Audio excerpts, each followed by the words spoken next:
사무엘상 12장 20절로 24절까지 말씀입니다. 한 절씩 교도가 있습니다.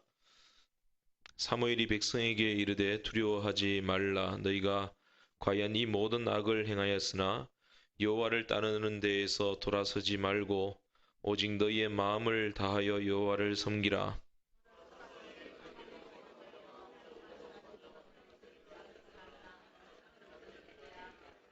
여호와께서 너희를 자기 백성으로 삼으신 것을 기뻐하셨으므로 여호와께서는 그의 크신 이름을 위해서라도 자기 백성을 버리지 아니하실 것이요.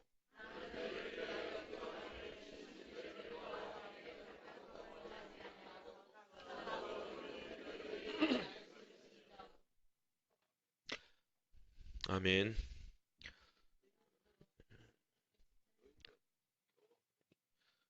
네, 함께 읽습니다. 너희는 여호와께서 너희를 위하여 행하신 그 큰 일을 생각하여 오직 그를 경외하며 너희의 마음을 다하여 진실히 섬기라.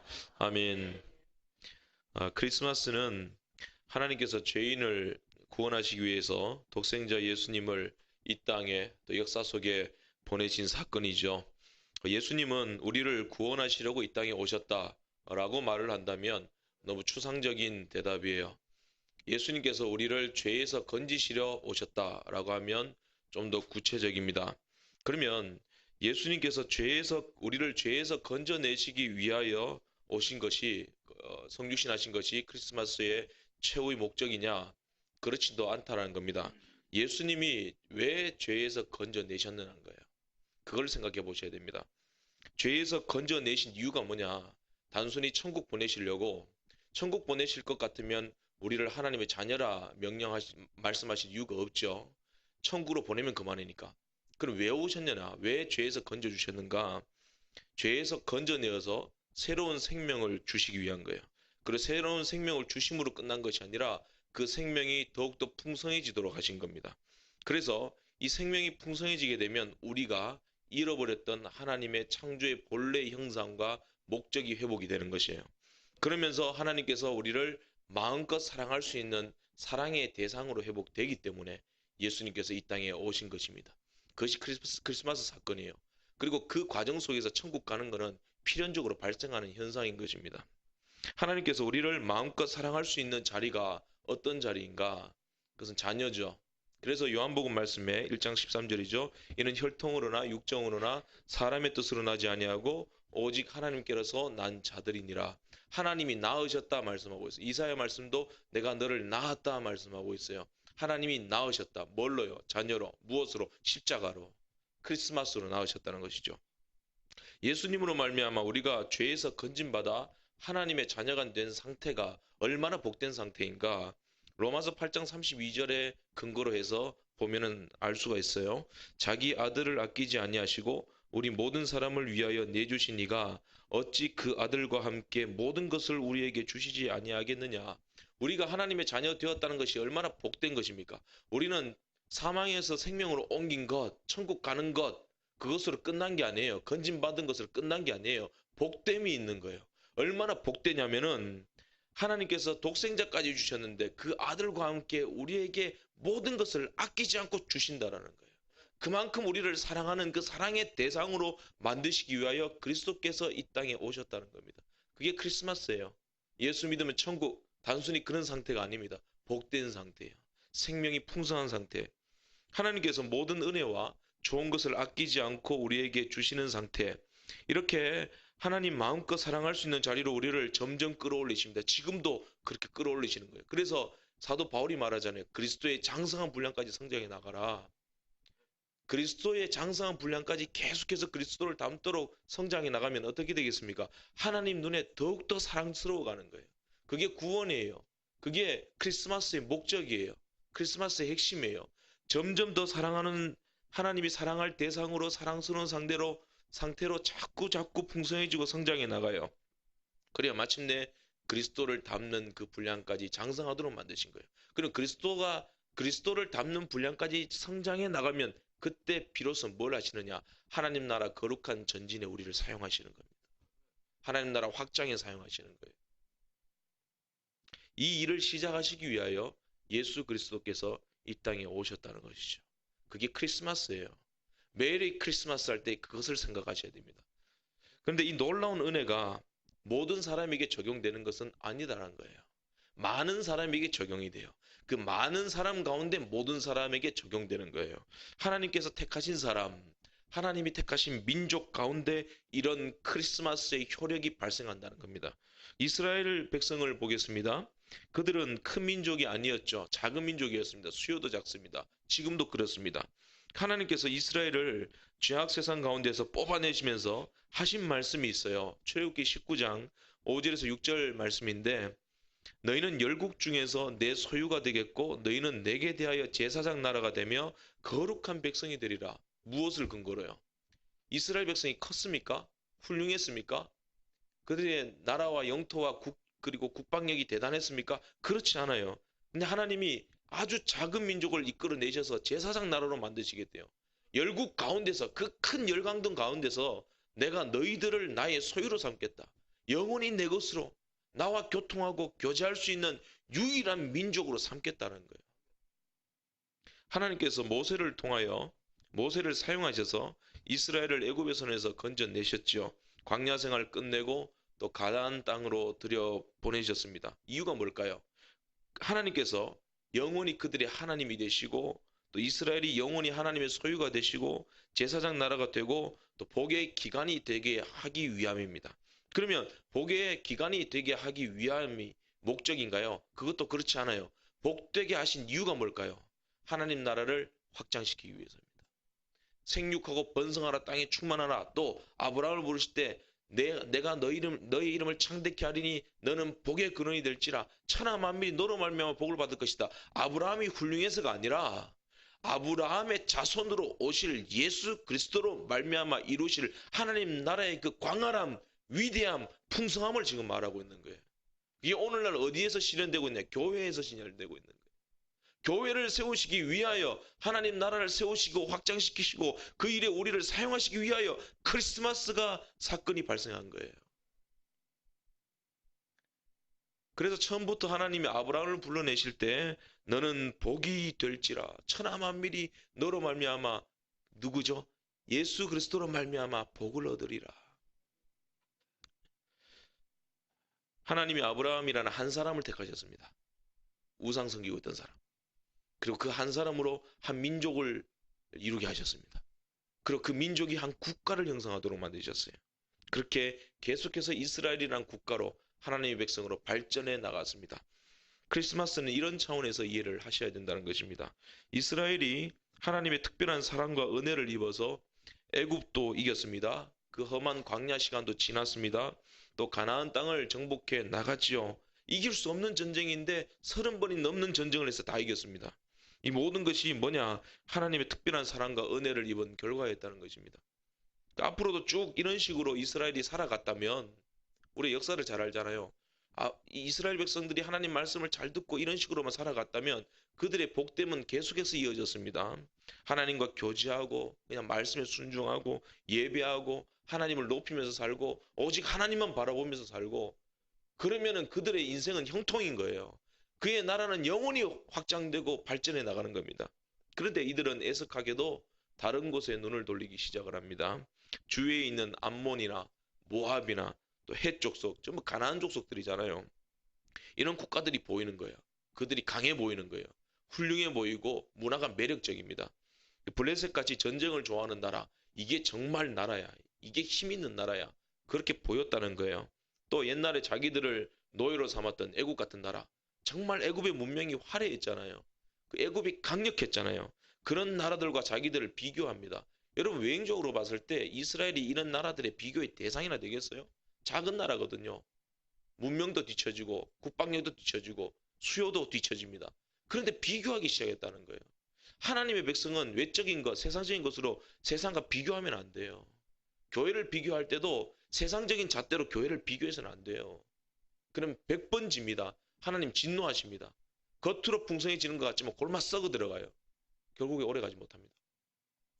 겉보기에 하나님의 나라들의 문화와 제도들이 이방의 나라와 제도들이 화려해 보였습니다. 훌륭해 보였습니다. 아, 나라는 이런 권력이 있어야 되겠구나. 그리고 절대 군주가 있어야 되고 이런 제도와 문화가 있어야 되겠구나. 그게 나라지. 우리가 나라냐? 맨날 순종하란다. 맨날 예배 드리란다. 맨날 그냥 가라는 대로만 가란다.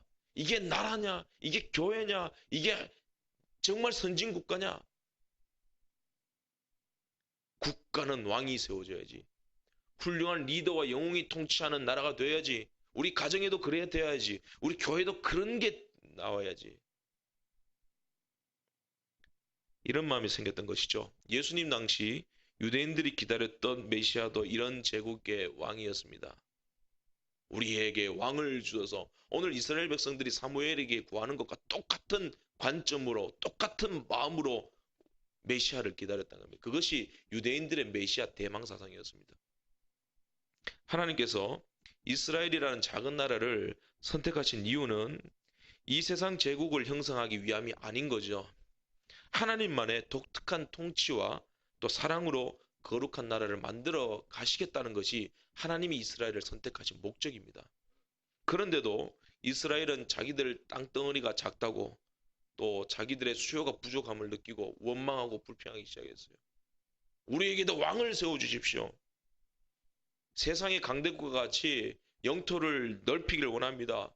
땅끝까지 정복하기를 원합니다. 칼 들고 다 물리치기를 원합니다. 그런 욕심이 생겼다는 것입니다. 그래서 이스라엘 백성들이 생각한 것이 뭐냐면은 전에 롯의 후손들이 이룬 암몬이라는 나라가 있습니다. 그 암몬이라는 나라에 나하스가 자기들에게 쳐들어오는 것을 보고 우리도 이런 왕국을 조직해야 된다. 힘이 없으니까 나라가 힘이 없으니까 이렇게 당하는 거 아니냐. 힘 있는 왕이 없으니까 이렇게 당하는 거 아니냐. 암몬처럼 우리도 왕을 세우자. 바벨론처럼 길게 보면 바벨론처럼 왕을 세우자.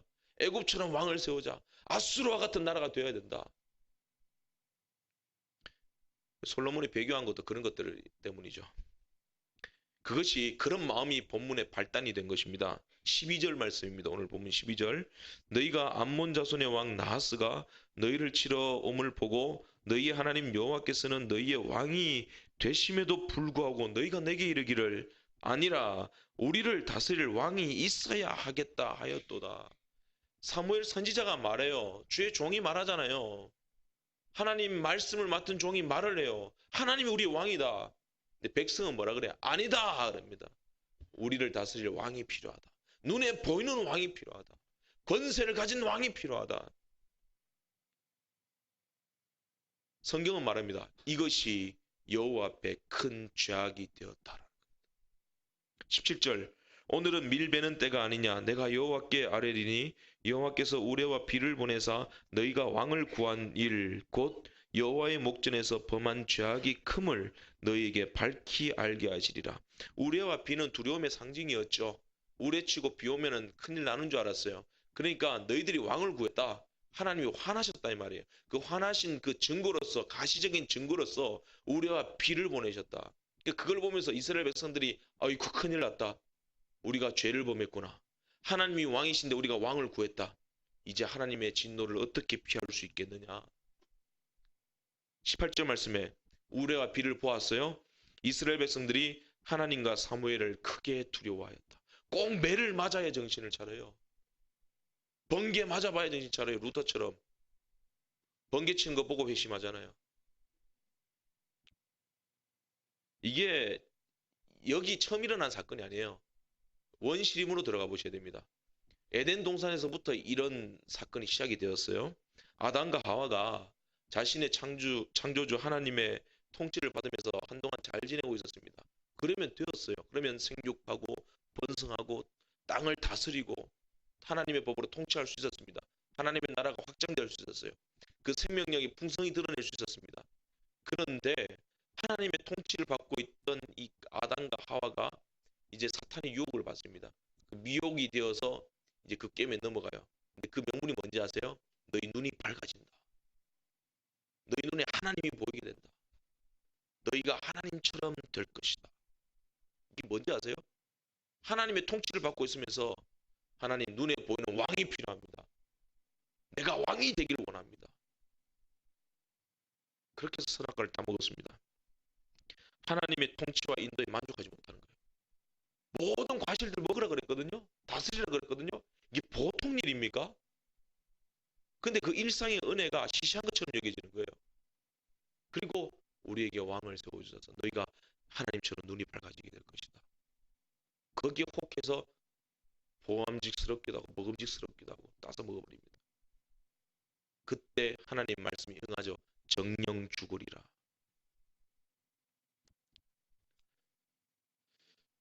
그때 죄책감을 느끼죠. 아, 우리가 하나님 앞에 왕을 구했던 것이, 우리의 눈이 밝아진다고 했던 것이 죄악이었구나. 두려움을 느껴서 벌거벗은 몸이 부끄러워서 숨어버리잖아요. 여호와의 낯을 피하여 숨은지라. 두려워서 숨은지라. 하나님께서 진노하셨죠.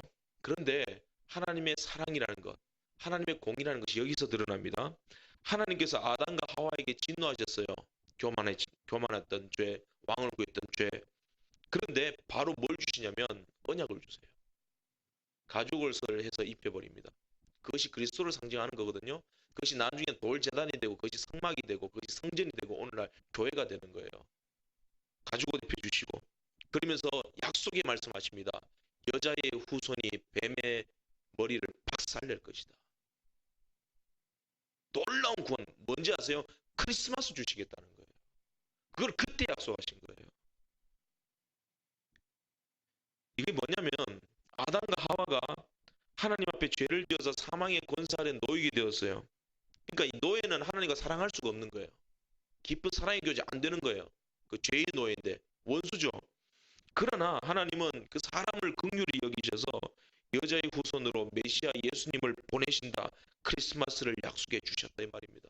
이것이 요한복음 3장 16절에 하나님이 세상을 이처럼 사랑하사 독생자 주셨으니 그 말씀이에요. 본문도 그런 내용이에요. 이스라엘이 하나님 앞에 왕을 구하는 큰 죄악을 행하였습니다. 맞습니다. 그래서 하나님이 진노하셨습니다. 맞습니다. 하지만 하나님이 이스라엘을 긍휼히 여기셔서 왕을 주세요. 첫 번째 왕 사울 왕 실패했죠. 너희가 세운 왕이니까. 그러나 하나님이 그 다음에 진짜 왕을 주십니다. 누굽니까? 다윗입니다. 하나님 마음에 합한 왕 다윗을 들어 세우시면서 뭐라고 말씀하셨어요? 내가 저를 통하여 내 모든 뜻을 이루리라. 사울처럼 패하지 아니하리라. 그의 나라는 영원할 것이니라. 그 다윗을 세워서 하나님께서 이스라엘을 사랑하시고 독특한 방법으로 통치해 나가신다라는 것을 역사 가운데 드러내 보이신 거예요. 다윗의 나라가 영토가 넓어졌잖아요. 그것은 그의 가시적인 영토를 말하는 것이 아니라 다윗의 자손으로 오실 예수 그리스도로 말미암아 이루실 하나님의 나라는 그 세상 나라가 대적할 수 없다라는 것을 다윗 시대 때 잠시 보여주신 것입니다. 역사 가운데 보이신 거예요. 그게 표적이라는 것이죠. 그리고 그 통치의 절정이 어디에서 이루어지느냐? 바로 다윗의 자손 예수 그리스도께서 이 땅에 성육신하신 크리스마스 때 이루어지게 되었다는 것입니다. 우리가 기쁘다 구주 오셨네 찬송할 때 그저 예수님이 우리를 죄에서 건져내어 천국 가게 하셨다라는 것이 아니라 하나님이 우리를 이처럼 사랑하사 사람을 사랑하시는 그 하나님의 경영을 온전히 이루시기 위하여 예수님을 이 땅에 보내셨고 우리를 죄에서 건져내셔야 했고 하나님의 충만한 사랑을 받을 대상으로 만드시고 빚으시고 단장시키셔서 하나님 나라의 거룩한 통치를 그 역사 가운데 드러내고 계신다라는 것을 우리가 생각하면서 기쁘다 구주 오셨네 만백성 맞으라 찬송해야 될 것입니다. 이 크리스마스 때 배워야 할 하나님의 경영 법칙이 여러 가지가 있지만 오늘 딱 한 가지만 하고 넘어가겠습니다. 이게 뭐냐면 하나님의 경영 법칙이 뭐냐? 하나님이 원인이 되시고 하나님이 직접 통치하신다는 거예요. 하나님 나라의 원인이 어디 있어요? 어디서부터 발생한 거예요? 하나님이세요.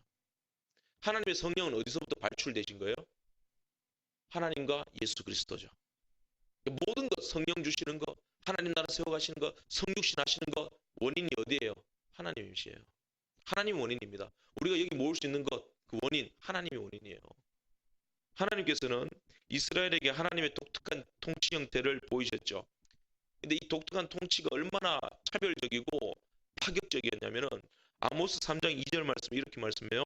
내가 땅의 모든 족속 가운데 너희만 알았나니. 기가 막힌 말씀이에요. 이스라엘 전망한 나라예요. 전망한 나라. 그죠? 강원도만한 나라. 여러분 우리가 큽니까? 작잖아요. 고린도서 1장 26절 이하로 보세요. 형제들아 너희들의 부르심을 보라라는 거예요. 하나님이 너희들 약한데 불렀고 작은데 불렀고 가난한데 불렀어요. 그런데 하나님이 우리 보고 뭐라 말씀하신지 아세요? 내가 열방 중에서 너희만 알았나니 말씀합니다. 그래서 성육신은 그냥 오신 것이 아니라 찾아오심이에요.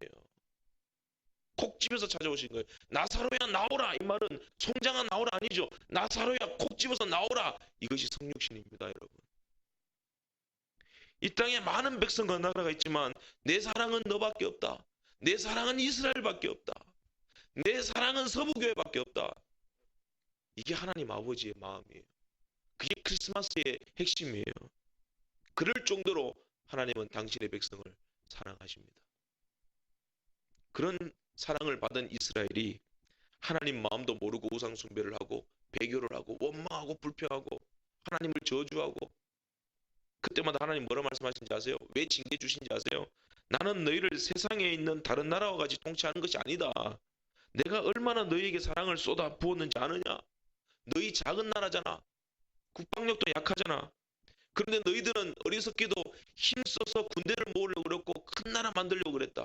제국을 이루려고 그랬다. 그게 틀렸다는 거잖아. 그게 틀렸다는 거잖아. 내 말이, 너희들이 내 말에 청중하고 순종하면은 너희들이 형통할 것이고 자손 대대로 그 복락 누린다고. 그게 내 나라라고. 근데 너희들 왜 자꾸 이렇게 어리석게 사느냐? 왜 배교하느냐? 왜 애굽의 눈을 돌리느냐? 바벨론의 눈을 돌리느냐? 암몬의 눈을 돌리느냐? 블레셋 보고 부러워하느냐? 그게 틀려먹었다는 겁니다. 그래서 하나님이 징계를 주신 거예요. 그래서 하나님께서 다윗 말년에 인구 총수를 할 때, 계산할 때 분노하신 이유가 여기 있는 거예요. 내 나라는 그런 나라 아니지. 너의 그 군사력 국방력으로 이 나라가 된 게 아니지. 내 말로 된 것이지. 하나님 말씀에 순종함으로 된 것이지. 하나님 은혜로 된 것이지. 다윗이 너 왜 말년에 그렇게 어리석은 교만을 품고 제국을 일구려고 하느냐. 그래서 너는 피를 많이 흘렸으니까 안 돼. 평강의 왕이신 예수 그리스도를 상징하는 솔로몬으로, 솔로몬 때에 주님의 몸된 성전이 세워진다. 그렇게 약속하신 거예요. 교만해질까 봐. 하나님이 천하 다른 백성들은 일반적인 법칙으로 통치하신 것은 사실이에요. 암몬이나 바빌론이나 세상의 모든 나라들은 하나님이 내신 일반 법칙, 그러니까 일반 은총 속에서 통치를 하셨어요. 이 땅이 넓어야 되는 거죠. 인구가 많아야 되는 거죠. 막강한 무기가 있어야 되죠. 유능한 왕이 있어야 됩니다. 그래야 나라가 되어요. 형통해져요. 성공하는 나라가 되어요. 이게 하나님이 내신 일반 법칙이에요. 그러나 하나님의 독특한 경영 법칙이 있어요. 특별 은총, 제1법칙. 그게 뭐죠? 다윗이 골리앗과 싸울 때 말했잖아요. 너는 칼과 창과 단창으로 내게 나오지만 나는 네가 모욕하는 만군의 여호와 이름으로 너에게 나아가느니 오늘 여호와께서 너를 내 손에 붙이시리라. 일반 은총을 이길 수 있는 방법이 뭔지 아세요? 특별 은총으로 이기는 거예요. 겉으로 보기에는 일반 은총이 위대하고 화려하고 강해 보입니다. 그러나 주님은 아니다 말씀하십니다. 제1법칙. 내가 독특한 형태로 통치하고 사랑하고 다스리는 그 나라가 승리한다는 거예요. 그 법칙은 누구에게 적용되었습니까? 오직 이스라엘 백성에게만 적용이 되었습니다. 이 특별 법칙으로 이스라엘은 작은 나라였지만 일반 법칙으로 성공한 세상의 모든 나라들보다 더욱 영광스럽고 존귀한 나라가 되었던 것이죠.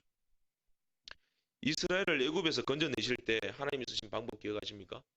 10가지 재앙을 내리셨어요. 이건 일반 법칙이 아니에요. 특별 법칙이에요.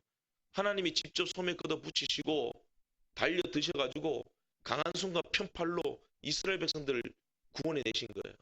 홍해 앞에 섰습니다. 일반 법칙으로 봤을 때는 갈 곳이 없어요. 하나님이 어떻게 길을 내셨어요? 하나님 손으로 그냥 벌려버리신 거죠. 멀리 홍해 바다를. 카스테라 빵 자르듯이 잘라가지고 그냥 열어버리신 거예요. 물이 잘린다는 게 말이 돼요?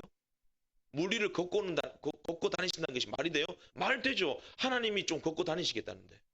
하나님이 자르시겠다는데.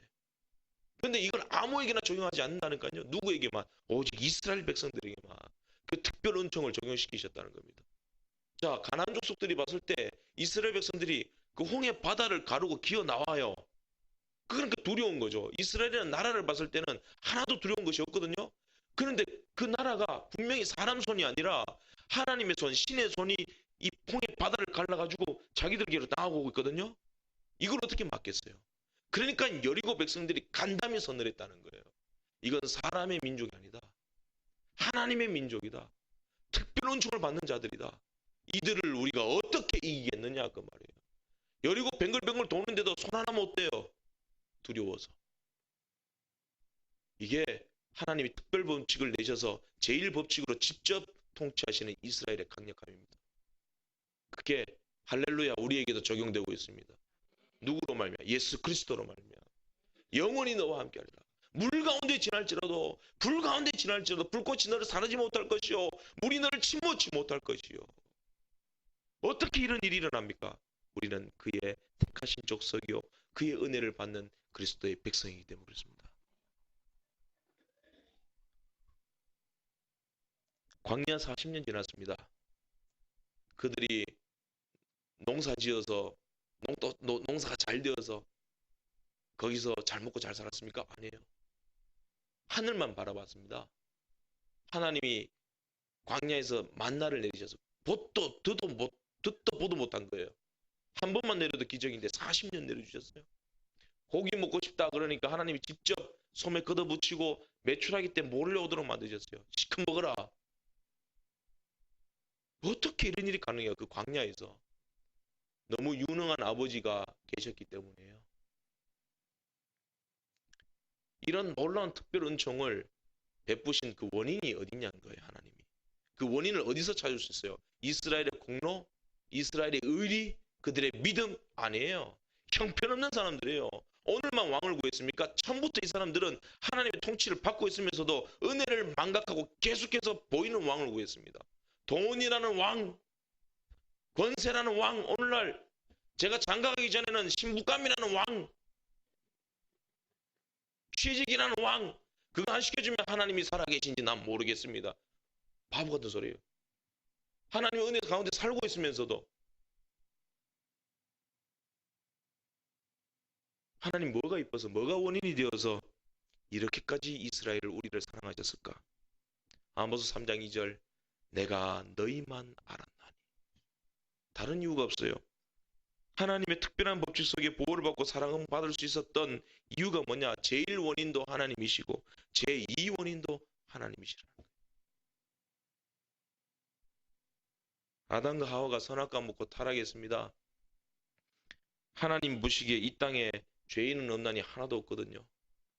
그럼 이들을 어떻게 하겠어요? 하나님 형상으로 지음받은 족속들인데 비록 그 하나님의 형상이 다 깨어졌지만 긍휼이 많으시고 사랑의 하나님께서 그들을 보고 계신다면 그 공의가 만족이 되시겠어요? 그래서 예수라는 하나님의 공의를 이 땅에 보내셔서 하나님의 특별 은총으로 이스라엘을 구원하시고 우리를 구원하시고 하나님의 자녀 삼아주시고 그리고는 허허허 좋다 그러시고 내가 만족한다. 그리고 내가 너와 손을 잡고 영원히 내 나라를 만들어 갈 것이다.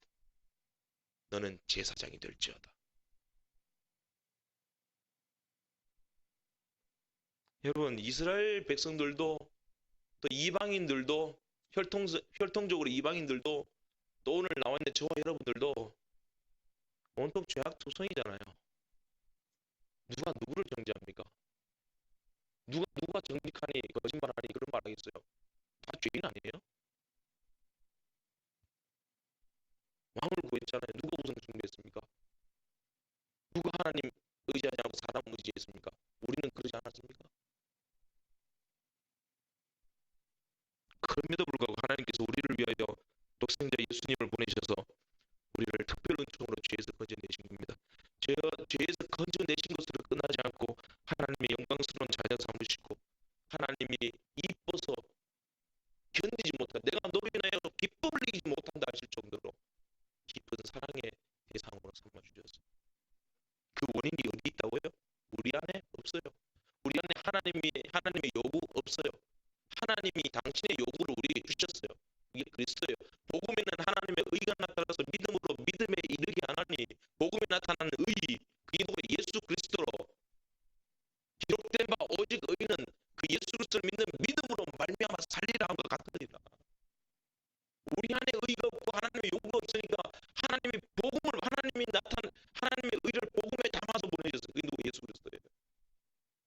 하나님의 여우신 예수 그리스도를 우리에게 강제로 주셔서 우리가 마땅히 하나님을 구하고 하나님을 주인으로 여기지도 않고 사랑의 대상으로 여기지도 않고 오히려 원수되어 있음에도 불구하고 우리를 그 죄 가운데 건져내어 하나님의 종기의 백성 삼아주시고 영원히 사랑하겠다고 입맞춰 주시는 거예요.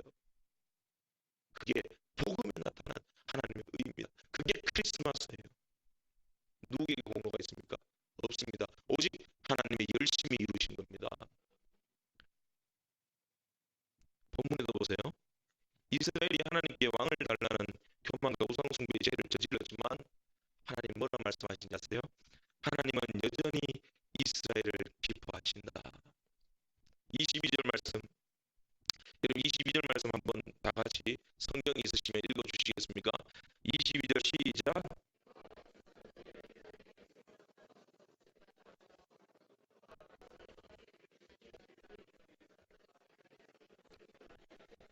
할렐루야. 여호와께서 너희를 자기 백성 삼으신 것을 기뻐하셨으므로 누가 기뻐하셨어요? 하나님 여호와께서요. 이것이 우리가 구원받은 원인이에요. 이거 외에 다른 거 없어요. 그리고 하나님의 크신 이름을 위하여 너희를 버리지 아니할 것이다. 우리라는 존재는요, 하나님의 이름이 걸려있는 존재예요. 우리가 버림받을 수 없는 이유가 뭔지 아세요? 하나님의 이름이 걸려있어요. 버림받을 수 없습니다. 우리의 구원, 우리의 성화, 우리의 영화됨, 우리가 예수 믿음으로 하나님의 거룩한 백성으로 살아갈 수 있는 모든 근거 하나님이라는 겁니다. 교회가 어떤 곳이에요? 하나님이 직접 통치하시는 곳입니다. 하나님의 백성은 하나님의 간접 통치를 받지 않아요. 하나님의 일반 법칙 안에서만 통치받는 것이 아니에요. 하나님의 직접적인 통치를 받습니다. 그래서 믿는 자가 배교하고 타락하면 하나님이 심하게 손대십니다. 바로 손대시는 거예요. 직접 통치하시기 때문에. 하나님의 직접 통치를 받는 독특한 존재가 저와 여러분이라는 거예요. 역사적으로 볼 때 왕이 직접 찾아서 아무것도 아닌 농촌 시골에 사는 그 막 거지와 같은 사람이 있다 칩시다. 왕이 직접 그 사람을 찾아가서 막 그 사람을 청에서 끌어오고 나와 함께 손잡고 가자 나의 혼자야. 그리고 데리고 와서 벼슬 주고 상 주고 뭐 그렇게 한 적이 있나요? 제가 볼 때는 거의 없는 것 같아요. 그게 있다면 아주 독특한 일이죠. 특수한 일이죠. 왕은 사람을 보내든지 아니면 뭐 재판을 해도 뭐 하층 법원에서 이제 재판하고 이제 고등법 대법원으로 올라오는 것이지 직접 왕이 재판하거나 왕이 다스리거나 상을 주거나 해방시켜 주거나 없습니다. 그게 일반 법칙이에요. 그런데 하나님은 이스라엘을 어떻게 다루셨어요? 직접 손을 대서 다루셨어요. 거지와 같고 버러지와 같고 아무 짝에 쓸모없는 우리들 노예들인데 하나님이 직접 우리를 업고 오셨어요. 출애굽기 19장 4절 말씀이 뭐라고 말씀하는지 아세요? 내가 어떻게 독수리 날개로 너희를 업어서 내게로 인도하였음을 너희가 보았느니라. 애굽의 노예였습니다. 400년 넘는 노예였어요. 그 노예를 거룩하신 하나님, 거룩한 나라의 통치 대권을 가지고 계신 그 하나님, 전능하신 하나님이 그 440년의 노예, 태생적으로 그 노예를 독수리 날개로 업어서 여기까지 데리고 왔다는 게 말이 되는 소리예요. 여러분 2019년 어떻게 사셨습니까? 하나님이 우리를 업어서 여기까지 왔습니다. 하나님 은혜로 살았어요. 근데 우리는 얼마나 왕을 달려고 불평했습니까? 복 받은 근거, 은혜 받는 근거, 평안한 근거, 내가 기도 많이 해서 그렇고 내가 순종 많이 해서 그렇고 내가 헌금 많이 내서 그렇고 그런 마음 없었겠죠? 아니에요. 오직 하나님 은혜입니다. 하나님이 직접 우리를 통치하셨기 때문에 그게 뭔지 아세요? 성육신이에요. 크리스마스예요. 이 땅에 육신의 몸을 입고 성육신하신 예수 그리스도, 직접 베드로의 배에 올라타신 그리스도, 직접 통치가 우리 가운데 작용하고 있기 때문입니다. 그래서 예수 그리스도의 이름이 임마누엘이잖아요. 임마누 뭐죠? 하나님이 우리와 함께, 우리와 함께라는 뜻이죠. 엘이 하나님이죠. 이게 무슨 말이에요? 임마누엘, 하나님이 우리와 함께 계신다. 직접 하나님이 우리 손을 잡고 인도해 가시고 통치해 가시고 다스려 가시고 사랑하고 싸움고 계신다는 거예요. 사탄은 에덴 동산에서 사형 선고를 들었어요. 하나님으로부터. 어떤 사형 선고죠? 여자의 후손은 너의 머리를 박살낼 것이다. 이미 사형 선고를 받았어요. 이제 그 날짜만 기다리고 있는 거예요. 집행 날짜만. 그러니까 사탄이 불안한 거예요. 그러니까 이 어떻게 해서든지 메시아의 계보의 씨를 말려버리기 위해서 아담 때부터 손을 댑니다. 가인이 태어났어요. 얻었다는 뜻이죠. 아담도 이 약속을 들었죠. 아, 우리를 구원할 메시아가 나올 것이다.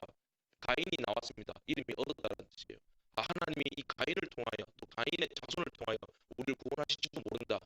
그런데 사탄은 어떻게 합니까? 가인이 그일지도 모른다. 어떡할까? 아벨이 나오네. 둘 다 죽여버리자. 그러니까 가인을 살인자로 만들어버리잖아요. 아벨 죽어버리잖아요. 그 죽음이라는 것을 아담과 하와가 처음 봤습니다. 피토하고 죽는 모습. 죽인다라는 것을. 모든 절망밖에 없어요. 근데 끝났다고 생각할 때 하나님 누구를 주셨어요? 셋을 주셨어요.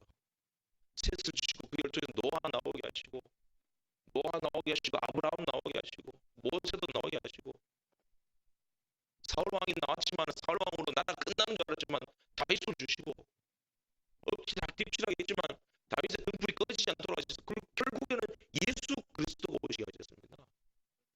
언약의 신실하신 하나님 반드시 약속을 지키십니다. 예수 그리스도를 무지한 백성들 십자가로 몰고 갔죠. 그들이 죽였다고 생각했습니다. 아니에요. 예수님은 사람 손에 죽은 거 아니에요. 스스로 버리신 거예요. 사람 손에 사람이 예수님을 죽이니 살리니 할 수 있는 존재가 아니에요. 내가 취할 권세도 있고 버릴 권세도 있지만 내가 스스로 버린 거라 그랬습니다. 무엇 위해서?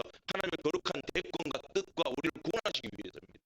스스로 버리셨고 스스로 취하셔서 부활하신 거예요. 그래서 능력으로 부활하신 거예요. 그러므로 그리스도의 나라를 지금 세워가신 겁니다. 그 중심에 뭐가 있는지 아세요?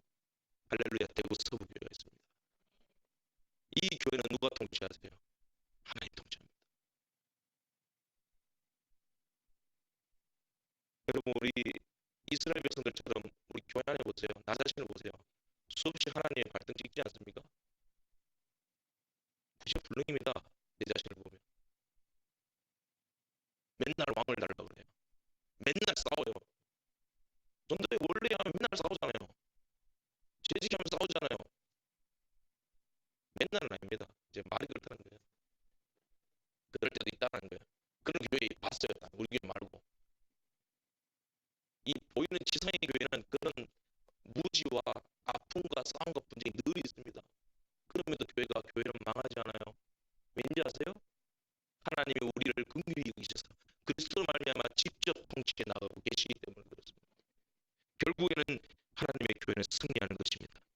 갈라디아 2장 20절 얼마나 은혜로워요. 내 안에 그리스도가 사시는 것이니라. 그리스도가 직접 사십니다. 직접 내 손을 잡고 가십니다. 도스토옙스키가 4년간의 시베리아 형무소 생활을 마감한 직후 쓴 편지 속에 이렇게 고백하고 있습니다. 그리스도 이상으로 아름답고 심오하고 자비롭고 이성적이고 웅장하고 완벽한 것은 아무것도 없다. 아주 없을 뿐만 아니라 있을 수가 없다. 나는 나에게 뜨거운 사랑으로 이렇게 잘라 말할 수 있다. 뿐만 아니라 만일 누군가가 나를 향하여 그리스도는 진리 밖에 있다. 참다운 진리는 그리스도 밖에 있다고 증명하는 사람이 있을지라도 나는 차라리 진리보다는 그리스도와 같이 있기를 바랄 것이다. 여러분, 뭐가 진리입니까? 우리는 이성주의자들이에요. 이성주의 끝은 허무주의입니다. 이게 죄와 벌이에요. 자기 똑똑함으로 사는 것이 죄예요. 그로 인한 대가는 허무주의 벌입니다. 내가 똑똑해요. 이게 진리라 그래요. 교회 안에 이게 진리라 그래요. 뭐가 진리예요? 예수 그리스도가 진리입니다. 다른 진리를 다 버리십시오. 여러분, 마치 제자 훈련 안 하면은 교회 망하는 것처럼 생각하는 사람들이 많아요. 오늘날 목회자도 그렇습니다. 제 이력서 깔끔합니다. 아무것도 없어요. 운전면허증밖에 없습니다. 그것 않습니다. 자랑하는 것이 아니라 뭘 자랑해요? 제자 훈련 수료하지 않으면은 교회가 안 됩니까? 교회가 대안학교 세우지 않으면 교회가 안 됩니까? 교회가 어린이집 하지 않으면 교회가 안 됩니까? 교회가 교육도 해야 되죠. 부여도 해야 되죠. 학교도 해야 되죠. 좋은 거예요. 근데 그거는 있어도 없어도 그만해요. 하면 좋은 거예요.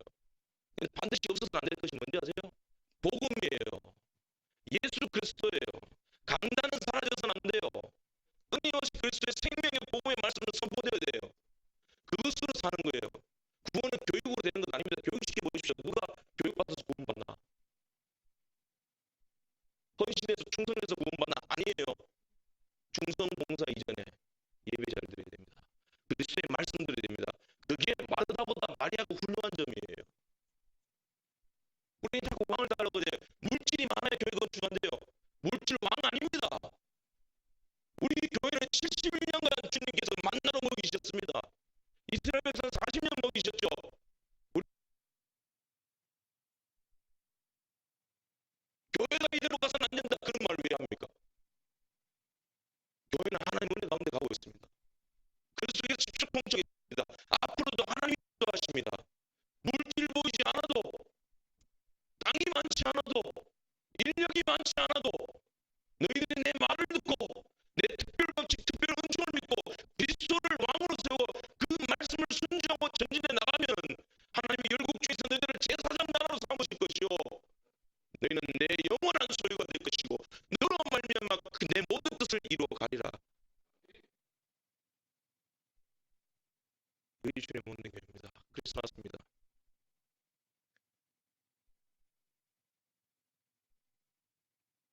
비록 도스토옙스키는 이런 놀라운 고백을 하였지만 술 중독에 빠져 살았습니다.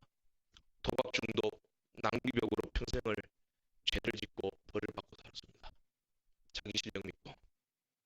그러나 그는 마지막 카라마조프의 형제라는 작품을 남긴 뒤 석 달 뒤에 그의 거실 의자에 앉아서 마지막을 장식합니다. 여보, 나 성경 한 구절 읽어주시오.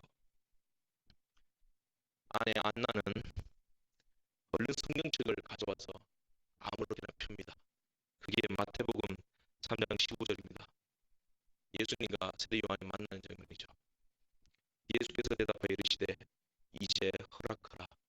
우리가 이와 같이 하여 모든 의를 이루는 것이 합당하니라. 그는 잠시 동안 허락하라. 그 말은 내 죽음을 말하는 거야. 됐어. 하고 그날 밤 8시 반에 하나님 품으로 갔습니다. 그는 죄를 많이 지어서 결핵이 나는 벌로 죽음을 맞이한 것 같습니다만은 아니에요. 그럼에도 불구하고 마지막까지 주의 말씀을 붙듭니다. 그를 마지막까지 붙드신 분은 누구예요? 예수 그리스도입니다. 진리는 다른 것보다 난 진리보다도 그리스도를 택할 것이다. 그가 이렇게 엉망진창으로 산 것 같았지만, 이렇게 연약했지만, 왕을 많이 구했지만, 폐인이 된 것 같았지만 아니에요. 그리스도께서 그를 끝까지 붙드셨다는 겁니다. 여러분, 우리의 매일의 삶이 기적입니다. 우리는 71년간 만나 먹었습니다. 그 특별한 은총을 매일 받아먹고 사니까 우리가 시시해져 버린지도 모르겠습니다. 우리는 오늘도 하나님의 생명의 말씀을 듣습니다. 이것으로 족한 것입니다. 우리 모두 예수 그리스도 외에 다른 왕을 구했던 것을 회개하고 은혜의 보좌 앞에 나아가 하나님의 용서와 사랑을 잊고 다시 복음으로 일어서는 회복이 이 크리스마스에 있기를 간절히 바랍니다. 기도하겠습니다. 생명이신 하나님 아버지,